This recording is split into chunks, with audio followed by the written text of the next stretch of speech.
mga boss, pakita ko sa inyo yung nakuha natin sa Rojas. Sir Martin Esculin Pure Boston. Yan.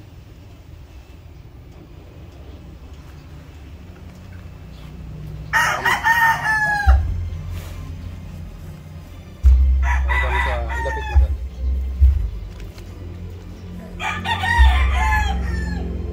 Ikaw magpakita ka rin. Pakita ko sa inyo itong ano ko. Nakuha ko sa Rojas kay Sir Martin. Pure Boston. Pero yung may hawak Gilmore. Wala may isa.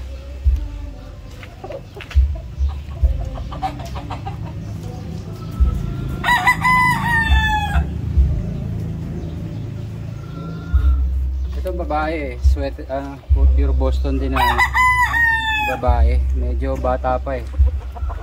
Teka, hindi pa hindi pa magagamit.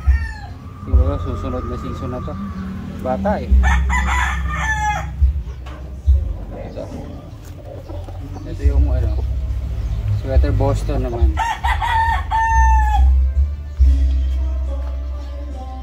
Isa. Gagamitin natin sa breeding season. Pasok sa pahulugan. Buchoy, pasok natin sa pahulugan.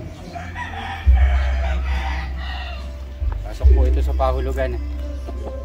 Yung mga interesadong sumali, ito yung bloodline ng natin, Boston Esculin line. Yung mga sasali, yung mga nag-PM po sa akin, paki-remind ako kasi nakakalimutan ko po yung pangalan.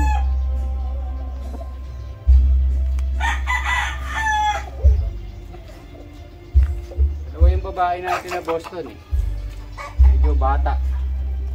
Wala nang available Sir Martin, kaya yung bata na kinuha natin. Yan, kararating lang po namin dito sa Nueva Ecija.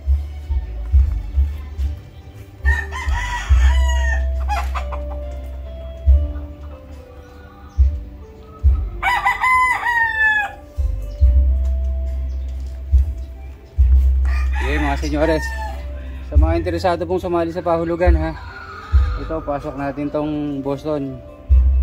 Dagdag natin sa Mount Banahaw line, sa Golden Boy ng Red Game Farm line. Pero kay Sir Darryl Castillo ko po nakuha yun. Sir Darryl Castillo, shout out sa'yo. At saka Duke Halsey Gray. Meron din po tayong lemon. Sige mga senyores, message lang po kayo sa mga interesadong sumali sa pahulugan natin.